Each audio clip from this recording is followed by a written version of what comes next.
Hello दोस्तों and welcome to Nimbus learning platform powered by engineers academy.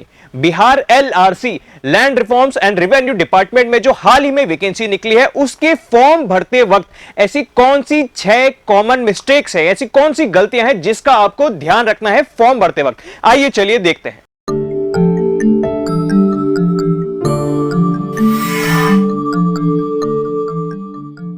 तो दोस्तों जैसे कि आप मेरे पीछे देख सकते हैं, ये है ऑफिशियल पेज बिहार एलआरसी 2023 भर्ती के फॉर्म भरने के लिए। अब जैसे कि आप देख सकते हैं 13 अप्रैल 2023 से फॉर्म भरने चालू हुए थे और 12 मई 2023 तक फॉर्म भरे जाएंगे। तो अब फॉर्म भरते वक्त कुछ ऐसी कॉमन गलतियां हैं जो अक्सर बच्चे जहां पे या तो कंफ्यूज हो जाते हैं या उस जगह पे कुछ गलत एंट्री कर देते हैं। आइए चलिए एक एक करके देखते हैं ऐसी कौन कौन सी कॉमन जगह है जहां पे गलती होने के सबसे ज्यादा चांसेस हैं। सबसे पहले आप इस फॉर्म में यहां पे रजिस्ट्रेशन करेंगे। रजिस्ट्रेशन करने के बाद आपको एक रजिस्ट्रेशन नंबर और एक टेम्पररी पासवर्ड मिलेगा। उस टेम्पररी पासवर्ड और रजिस्ट्रेशन नंबर से आप लॉगिन करेंगे तो आप अपना नया पासवर्ड सेट कर लेंगे। उसके बाद आप आ जाएंगे कुछ इस तरीके के पेज पे। तो दोस्तों कुछ इस तरीके का उसके बाद आपके पास पेज आएगा और जैसे कि आप अपनी स्क्रीन पर सबसे ऊपर देख सकते हैं, profile, basic, qualification, experience, photo and signature, preview and payment, इस तरीके से अलग अलग टैब्स आएंगे जहां पे आपको आपकी डिटेल्स भरनी है। जो प्रोफाइल वाली डिटेल्स हैं ये आपने रजिस्ट्रेशन के टाइम जो जो चीजें भरी हैं वो ऑलरेडी लिखी आ रही हैं। गलती होने की सबसे पहली संभावना कहां पर आएगी? हमारे इस बेसिक वाली जगह पे। कहां पे? देखिए बेसिक वाले में जब आप सेलेक्ट करते हैं are you permanent resident of Bihar, मतलब क्या आप बिहार के परमानेंट रेसिडेंट हैं या नहीं। अगर आप इस पे यस सेलेक्ट करते हैं तो ही आपके पास ये कैटेगरी के टैब्स आते हैं। अगर आप नो सेलेक्ट करते हैं इस तरीके से तो अब आप कोई भी कैटेगरी सेलेक्ट नहीं कर सकते, आप ऑटोमेटिकली अनरिजर्व कैंडिडेट हैं। इसका मतलब अगर आप बिहार के कैंडिडेट हैं तो फिर आप फर्दर सब कैटेगरी, मतलब आप backward class, EWS, unreserve, schedule caste, schedule tribe select कर सकते हो। लेकिन अगर आपका डोमिसाइल बिहार के बाहर का है, चाहे वो कहीं का भी हो, बिहार के बाहर अगर आपका डोमिसाइल है तो फिर आप एज ए जनरल कैंडिडेट की तरह ही कंसिडर होंगे। तो अगर कोई भी स्टूडेंट बिहार के बाहर का, चाहे यूपी हो, एमपी हो, झारखंड, राजस्थान, कहीं का भी स्टूडेंट हो और वो अगर एससी, एसटी, ओबीसी किसी भी कैटेगरी में है तो वो इस फॉर्म में जनरल कैटेगरी की तरह काउंट होगा। ये आप पहले से ध्यान रखें। सेकंड चीज, अब देखिए सेकंड चीज मैं आपको जो बताना चाहूंगा वो ये, अगर आप अपना रेसिडेंशियल एड्रेस बिहार का डालते हैं तो आपका जो यहां पे एड्रेस आएगा और उसमें जो पिन कोड है, state, district, block pin code, ये सारे बिहार की ही आनी चाहिए। मतलब अगर आपने शो कर दिया ऊपर कि आप बिहार के डोमिसाइल के हैं तो अब आप और किसी स्टेट का पिन कोड ये एक्सेप्ट ही नहीं करेगा। ठीक है, तो ये चीज का ध्यान रखिएगा। अगर आप बिहार सेलेक्ट करते हैं तो आपका ये कंप्लीट एड्रेस भी बिहार का ही होना चाहिए। और अगर आप बाहर की किसी स्टेट के हैं, नॉन बिहार कैंडिडेट हैं, तो आप कोई भी जगह का एड्रेस लिखिएगा, कोई दिक्कत नहीं है। ये सबसे पहले की चीजें हैं जहां पे गलती होने के चांसेस हैं या फिर आप कंफ्यूज हो जाते हैं। ठीक है, नेक्स्ट अब हम चलते हैं इसके क्वालिफिकेशन। ये जो क्वालिफिकेशन वाली टैब है इसके ऊपर। अब इस क्वालिफिकेशन वाली टैब में आपको अपने 10th की डिटेल्स, 12th की डिटेल्स, डिप्लोमा की डिटेल्स, जो भी आपने वैकेंसी सेलेक्ट की है उसके अकॉर्डिंग चीजें यहां पे भरनी है। अगर आपने अमीन पोस्ट सेलेक्ट करी है तो आपको अपनी 10th स्टैंडर्ड की डिटेल्स, 12th की और अपने डिप्लोमा की डिटेल्स डालनी है। लेकिन अगर आपने बीटेक क्वालिफिकेशन वाला पोस्ट सेलेक्ट किया है तो आपको अपने बीटेक का भी यहां पे कॉलम मिलेगा और आपको अपने बीटेक की डिटेल्स, जैसे कि आपका कॉलेज का नाम क्या है, वो किस यूनिवर्सिटी से एफिलिएटेड है, इंस्टीट्यूट कैसा है, गवर्नमेंट है या प्राइवेट, वो किस जगह पे, किस स्टेट में है, किस डिस्ट्रिक्ट में है और क्या पासिंग स्कोर था, ये सारी चीजें आपको डालनी है। अब गलती कहां पे हो रही है? काफी सारे बच्चे इतनी चीजें दिखते हैं तो इतने पे ही भर के छोड़ देते हैं, फिर उनका फॉर्म सबमिट नहीं होता है। क्यों? क्योंकि दोस्तों इसके आगे भी चीजें हैं। तो आपका लैपटॉप या कंप्यूटर में कंट्रोल माइनस, इसको 2-3 बार दबाएं। कंट्रोल माइनस माइनस दबाएंगे तो देखिए छोटा हो जाता है और इसके बाहर भी अब बहुत सारी टैब्स आ जाती हैं। अभी आपको क्लियर नहीं दिख रहा होगा लेकिन मैं बता दूं, लास्ट टैब है मार्क्स ऑब्टेन्ड ब्रैकेट में परसेंटेज। ये एकदम छोटा छोटा दिख रहा है। तो आपको आपका स्कूल कॉलेज का नाम, बोर्ड/यूनिवर्सिटी, गवर्नमेंट है या प्राइवेट, स्टेट कौन सी थी, डिस्ट्रिक्ट कौन सी थी, कौन से साल में पास किया था, फिर आपका परसेंटेज या सीजीपीए, किस टाइप में आपका मार्किंग स्कीम होती थी, आपको कितने मार्क्स मिले, मैक्सिमम कितने मार्क्स होते थे, और परसेंटेज वाला ये ऑटोमेटिकली कैलकुलेट कर लेगा। समझ में आया? तो लास्ट यहां तक है कॉलम, तो आपका मार्क्स ऑब्टेन परसेंटेज यहां तक आपको दिखना चाहिए। अगर नहीं दिख रहा तो कंट्रोल माइनस दबा के इसको जूम आउट कर लीजिएगा, ठीक है। नेक्स्ट, अब हम आते हैं थोड़ा सा नीचे। बहुत सारे बच्चों को कंफ्यूजन है कि सर ये सेमेस्टर डिटेल्स में क्या करें। अब देखिए, हम 3 केस लेते हैं। पहला, वो स्टूडेंट जो डिप्लोमा का कैंडिडेट है उसको यहां पे 6 के 6 सेमेस्टर के लिखने हैं। दूसरा कैंडिडेट ऐसा होगा जो बीटेक के होंगे, उनको अपने बीटेक के 8 सेमेस्टर की डिटेल्स लिखने हैं। थर्ड, वो कैंडिडेट होंगे जो लेटरल एंट्री से बीटेक में गए हुए हैं, तो उनको क्या लिखना है, क्योंकि लेटरल एंट्री से फर्स्ट ईयर तो काउंट ही नहीं होगा। ओके, तो हम तीनों के लिए बताते हैं क्या क्या चीजें आपको लिखनी है।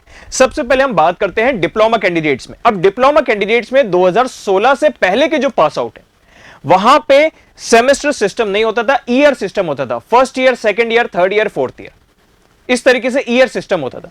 तो अगर आप 2016 से पहले के पास आउट हैं, तो फर्स्ट ईयर में जो भी आपके सर्टिफिकेट नंबर है वो फर्स्ट और सेकंड सेमेस्टर में कॉमन लिखिएगा, सेम कॉमन मार्क्स लिखिएगा, सेम मार्क्स ऑब्टेन्ड और सेम परसेंटेज लिखिएगा, ठीक है। और सेकंड ईयर के जो है वो थर्ड और फोर्थ सेमेस्टर का सेम लिखिएगा। थर्ड ईयर का जो है वो फिफ्थ और सिक्स्थ सेमेस्टर में सेम लिखना है, ठीक है। और जो 2016 के बाद के डिप्लोमा के पास आउट कैंडिडेट्स हैं, उनके तो अलग अलग सेमेस्टर होते थे, सेमेस्टर 1, 2, 3, 4, 5, 6। तो अपने 6 सेमेस्टर के अलग अलग उनका जो सर्टिफिकेट है उसके ऊपर ही ऊपर सर्टिफिकेट नंबर लिखा रहता है, तो वो सर्टिफिकेट नंबर लिखिए, टोटल कितने मार्क्स हैं वो लिखिए, मार्क्स ऑब्टेन लिखिए, और परसेंटेज ऑटोमेटिकली ये कैलकुलेट कर लेता है, ठीक है। अब हम बात करते हैं उन बीटेक स्टूडेंट्स की जो जिन्होंने डायरेक्ट बीटेक किया हुआ है। तो बीटेक के 8 सेमेस्टर होते हैं, तो 8 सेमेस्टर की डिटेल्स बिल्कुल उसी तरीके से लिखनी है जैसे अभी मैंने डिप्लोमा के स्टूडेंट्स की बताई। अब हम पहले ये देखते हैं कि सबसे पहले उन बच्चों की सबसे ज्यादा क्वेरी आई थी कि सर हमने डिप्लोमा के बाद लेटरल एंट्री से हमने बीटेक एडमिशन लिया था, तो हम क्या करें। तो दोस्तों, अगर आपने लेटरल एंट्री से बीटेक में एडमिशन लिया है तो आपका फर्स्ट सेकंड सेमेस्टर तो होगा ही नहीं। तो आपको क्या करना है, अगर आपने बीटेक वाली पोस्ट सेलेक्ट की है तो यहां पे एक अलग से टैब आएगी, वो टैब मैं आपको दिखा देता हूं। तो दोस्तों, जैसे कि आप अपनी स्क्रीन पर देख सकते हैं, अगर आपने बीटेक वाली पोस्ट सेलेक्ट करी है तो आपके पास यहां पे एक ऐसा आएगा, have you taken admission in BE/बीटेक थ्रू लेटरल एंट्री। अगर आप लेटरल एंट्री पे यस सेलेक्ट करते हो तो फर्स्ट और सेकंड सेमेस्टर पे कुछ नहीं भरना, लेकिन अगर नो सेलेक्ट करते हो कुछ इस तरीके से, तो आपको सारे सेमेस्टर फर्स्ट से लेके 8th तक सारे सेमेस्टर की सारी डिटेल्स आपको फिल करनी है। समझ में आ गया। तो आप चाहे डिप्लोमा कैंडिडेट हो, बीटेक कैंडिडेट हो, या लेटरल एंट्री के थ्रू बीटेक कैंडिडेट हो, तीनों के लिए यहां पे क्या क्या चीजें ध्यान रखनी है मैंने आपको प्रॉपर पहले ही बता दी। ओके, नेक्स्ट, अब हम चलते हैं हमारे अगले टैब की तरफ जहां पे हम बात करेंगे एक्सपीरियंस वाले कॉलम की। अब आपका एक्सपीरियंस प्राइवेट सेक्टर में है या गवर्नमेंट सेक्टर में, एक्सपीरियंस कब से कब तक का है, कितने टाइम का है, और ये सारी डिटेल्स आपको एक्सपीरियंस वाले टैब में फिल करनी है। अब जैसे कि आप अपनी स्क्रीन पर देख सकते हैं, यहां पे एक्सपीरियंस इन आपको सेलेक्ट करना है, प्रेजेंटली वर्किंग वाली चीज सेलेक्ट करनी है, कब से, फ्रॉम और टू, कब से कब तक। अभी देखिए, प्रेजेंटली वर्किंग, क्या आप अभी भी उधर वर्क कर रहे हैं, अगर हां तो यस सेलेक्ट कीजिएगा, अगर ना तो नो सेलेक्ट कीजिएगा। Total years of experience automatically calculate कर लेगा, और CIN नंबर अगर आपके पास है तो वो आपको डालना है। और EPFO, अगर आपका PF कटता था तो एक EPFO UAN नंबर भी होगा, तो वो भी आप डाल सकते हैं, ठीक है। तो दोस्तों, ये था उन स्टूडेंट्स के लिए जिन्होंने एक्सपीरियंस शो कर रखा है अपनी BE या बीटेक डिग्री के साथ।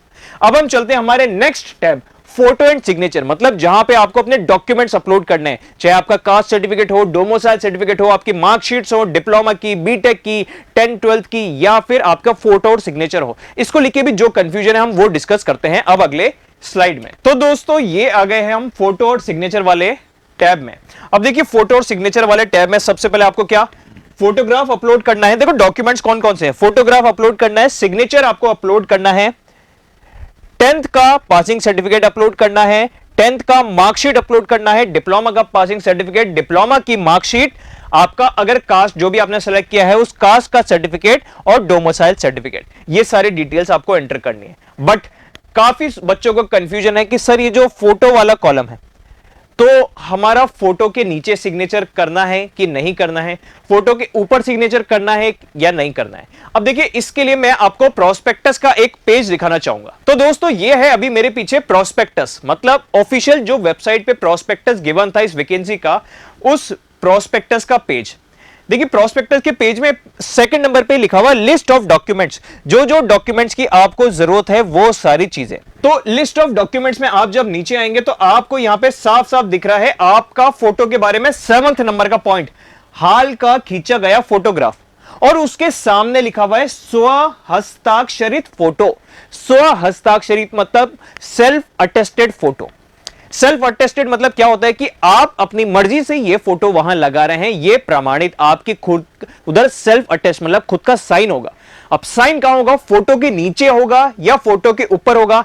दोस्तों, फोटो में आपका इतना पोर्शन आएगा, मतलब आपका चेस्ट, शोल्डर, फेस, इतना पोर्शन आ रहा है, तो आपके चेस्ट वाले पोर्शन पे आप साइन करिएगा, ठीक है। और फिर उस फोटोग्राफ को प्रॉपर स्कैन वाली दुकान पे जाके स्कैन करवा के उसको अपलोड करिएगा। स्कैन करने के बाद उन्हें पहले ही बोल दीजिएगा कि हमें फोटोग्राफ एक पर्टिकुलर डायमेंशन में चाहिए। वो डायमेंशन क्या है, आइए देखते हैं। ये देखिए, फोटो आपका जेपीजी या जेपीईजी इन दो फॉर्मेट में ही होना चाहिए और 20 केबी से 50 केबी के बीच का होना चाहिए। 20 केबी से कम नहीं हो सकता, 50 केबी से ज्यादा नहीं हो सकता, वरना ये एक्सेप्ट ही नहीं करेगा। तो आप 20 से 50 केबी की फोटो जो जेपीजी और जेपीईजी फॉर्मेट में है, और आपके फोटो में नीचे आपने साइन कर रखा है सेल्फ अटेस्टेड, ठीक है। और आपका साइन एक बॉक्स में जब आप इसमें अपलोड करेंगे तो ये वाला साइन और आपके फोटो का साइन मैच होना चाहिए, ठीक है, बिल्कुल हूबहू। जैसे एक बॉक्स में आप साइन करके इस वाले कैटेगरी में स्कैन सिग्नेचर ऑफ कैंडिडेट में अपलोड करेंगे, बिल्कुल हूबहू साइन आपका यहां पे फोटोग्राफ में नीचे होना चाहिए। एक बात ध्यान रखिएगा, चेहरे पे साइन नहीं करना है, आपके फोटो पे फेस पे साइन नहीं हो, नीचे की तरफ ही हो, ये चीज ध्यान रखिएगा। छोटा सा साइन करेंगे तो भी चल जाएगा, लेकिन नीचे की तरफ होना चाहिए। ऐसे नहीं कि आपने पूरा फोटो बिगाड़ दिया साइन की वजह से। तो साइन करके उसको स्कैन करा के फिर आप अपलोड करेंगे जेपीजी या जेपीईजी फॉर्मेट में, ठीक है। ये एक और चीज थी जहां पे अक्सर बच्चे गलती कर देते हैं, ठीक है। और एक और गलती करने की गुंजाइश है कि जब ये डॉक्यूमेंट्स अपलोड कर रहे हैं तो कई बार बच्चे मार्कशीट की जगह वहां पे पासिंग सर्टिफिकेट अपलोड कर देते हैं और पासिंग सर्टिफिकेट की जगह मार्कशीट। ऐसी गलती नहीं करनी है। ध्यान से पढ़ के, आराम से पढ़ के धीरे धीरे फॉर्म भरिएगा, एकदम शांत दिमाग के साथ। जहां पे लिखा है पासिंग सर्टिफिकेट वहां पे पासिंग सर्टिफिकेट अपलोड करना है, और जहां पे मार्कशीट अपलोड करनी है वहां पे ही मार्कशीट वाला अपलोड करना है, ठीक है। जहां पे पासिंग सर्टिफिकेट डिप्लोमा लिखा है वहां पे केवल पासिंग सर्टिफिकेट, जहां पे मार्कशीट लिखी है वहीं पे आपको मार्कशीट अपलोड करनी है। और डिप्लोमा के केस में या बीटेक के केस में आपके पास अलग अलग सेमेस्टर होते हैं, तो आपको कौन से सेमेस्टर की मार्कशीट अपलोड करनी है। कुछ बच्चों को कंफ्यूजन है कि सर हम लास्ट सेमेस्टर की अपलोड कर दें या पहले सेमेस्टर की। तो दोस्तों, इसके लिए सॉल्यूशंस हैं।